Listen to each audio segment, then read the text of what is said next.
What is going on, everyone? We are back with another episode from our Raiders franchise. We have reached the end of season number 3, and today it is time to take a final look at this season, hand out some awards, and then make our way on to season number 4, the off-season of season number 3 as we prep for season number 4. First up, we're going to take a look at the team stats. So let's take a look at the numbers. And we started out with the quarterbacks. Derek Carr, 2,900 yards. Robert Griffin III, 1,100. Griffin played about 2 or 3 games while Carr was hurt, and then he played the last 2 games of the regular season. So he ends up with 12 touchdowns, just 1 interception. He was very, very impressive this year in his time. But Derek Carr, almost as impressive, as he had 31 touchdowns to just 12 interceptions. The running game, it's Latavius Murray at the top, 1,500 yards for him, 5.9 yards per carry, 9 touchdowns. DERON ELLIS, impressive, 687 yards, and even better, 10 touchdowns. He will lead the team in rushing touchdowns. It's going to be Derek Carr with 200 yards and 2 TDs. Griffin had just 28 yards and a TD, and Marcel Reese, the fullback,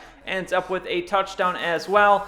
So nothing too surprising here. The only thing maybe surprising is Murray didn't have more yards, but he sat out the last 2 games of the regular season, so that's why he only had 1,500 yards. Receiving, Lucas Jackson, the tight end, is going to lead everybody with 49 receptions. Cooper had 46, but it's going to be Percy Harvin, who ended the season hurt, that leads the team with 911 yards. Amari Cooper didn't lead the team because he was hurt a good part of the first half of the season, so he has 797 yards. Lucas Jackson, 628. DERON ELLIS, the running back, 461, so he ends up with, I think it's going to put him over 1,000 yards total yards for the season.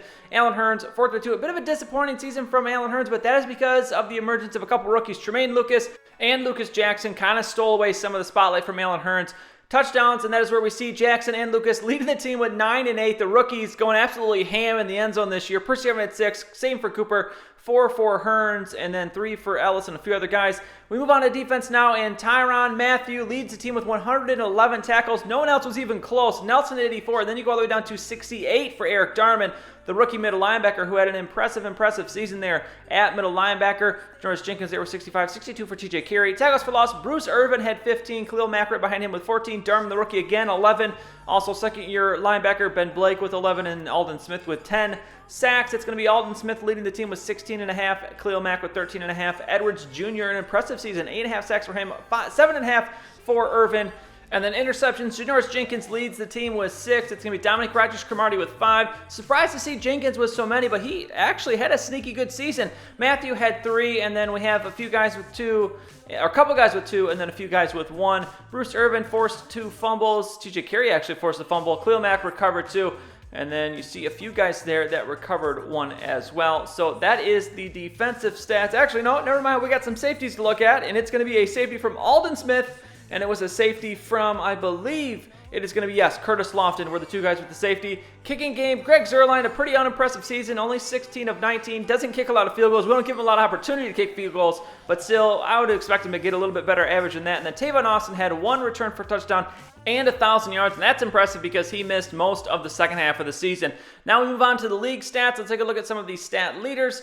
And here we are going to see Aaron Rodgers just about hitting 5,000 yards passing. He's got Blake Bortles behind him. Then it's going to be Griffin from the Texans, Russell Wilson, Locke, Parker Rivers, a lot of guys with over 4,000 yards passing this year. The passing game's doing very, very well. As we run through these yardages, we'll move over here to touchdowns now and take a look at the leaders. Russell Wilson, 33. Parker with 33 as well. Bortles, 32. Roethlisberger, 32. And if Derek Carr had played the last 2 games of the season, he probably would have led the league in touchdowns. But he'll have to settle for being a couple off the pace there. Interceptions, Landon Lewis from the Rams had 22 picks. Naismith with 21. Phillip Rivers with 18. Tannehill with 17. Wilson with 16.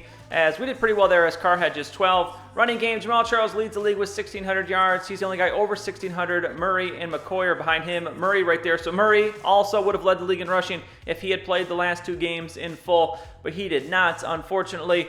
Would have been cool to see him win that rushing title again. Le'Veon Bell is going to be tied with C.J. Anderson and Eddie Lacy with 16 touchdowns, as we had 10 for our most there, so we were a little bit off the pace. But Latavius Murray is going to lead the league in broken tackles, which this dude, no surprise, was an absolute monster at breaking tackles this season. Receiving, Brandon Coleman, a surprise leader for receptions, 103 for him. It's going to be C. Gronkowski with 95. The yardage is going to go to Emmanuel Sanders, though, new Jaguar player. He just misses out on 1,600 yards. He's going to have Julio Jones behind him, Des Bryant, T.Y. Hilton, all over 1,500 yards.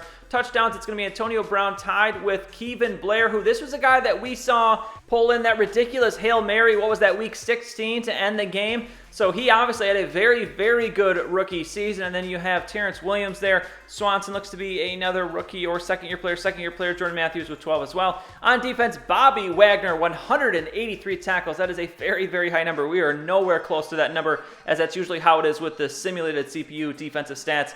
J.J. Watt will lead tackles for loss with 24, and we're down that list. And it's the same thing again. We should have Aldon Smith leading the league in sacks, but for some reason it is not showing our guys on that list. Same thing happened last year. It's going to have Graham with 14, but we actually had someone with higher than that. And then it's going to be Darrelle Revis leading the league with 8 interceptions. The old man still doing work there, 10 years in the league. And it's actually going to be a middle linebacker behind him. Bobby Wagner has 6, and then it's Chris Culver.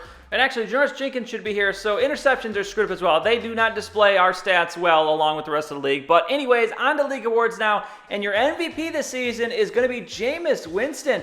I was surprised to see this name at the top of the list. Cam Newton finishes second. He won it. Nope, never mind. I'm thinking of our career with Trey Cash. Cam Newton beat us last year for MVP, but he's going to finish second here. Aaron Rodgers behind him, Blake Bortles, Russell Wilson, Teddy Bridgewater. Derek Carr is down there in 7th.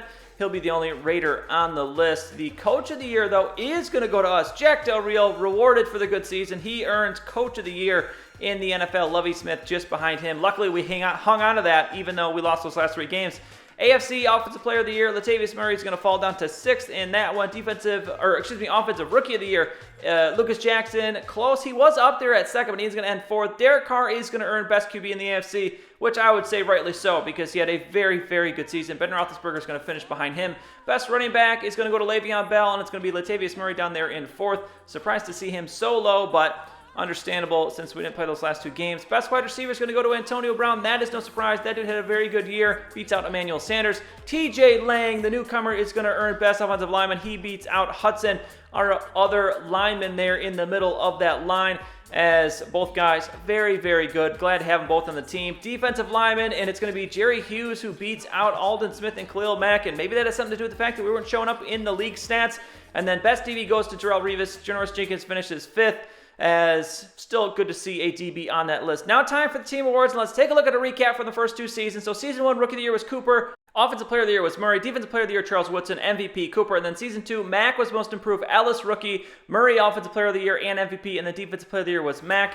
So that is what we've given out in the first 2 seasons. And now it is time for this year's awards. And this year was a little bit more interesting. Not every award was really clear-cut. I think those first 2 seasons, we had some pretty clear-cut winners. But here, it was a little bit difficult because of some of the injuries we faced. Murray was hurt at some point. CARR has been hurt this year. Had some injuries on defense as well. So trying to make the decisions about these awards were tough. But here we go. Let's get into it. First, it's going to be Most Improved Player. And this one I thought was a little bit easier. I'm giving it to Darren Ellis. This guy had an awesome second season. He did only run for 687 yards, but he had 10 touchdowns. So you look at the growth in touchdowns from last year to this year, 3 to 10. He also went from 2 fumbles to no fumbles.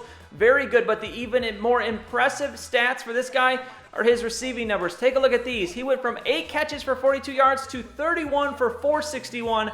Is only going to get 1 more touchdown, but he went up huge for us as our 3rd down back. So he is going to earn the Most Improved Player this year. Now next is going to be Rookie of the Year. And again, this one was one of the more easy ones, but I'm going to give it to Lucas Jackson. It definitely could have went between him or Eric Darman. Darman was a late guy that really came on in the second half of the season after the injury, but Lucas Jackson's going to get it. He had 628 yards, 9 touchdowns. This dude was a very, very good tight end this year. He's so reliable, catches basically everything we throw to him. So he is going to earn Rookie of the Year for this season. Now on to Offensive Player of the Year. And this one was a bit of a toss-up, but ultimately I'm going to give it to Derek Carr.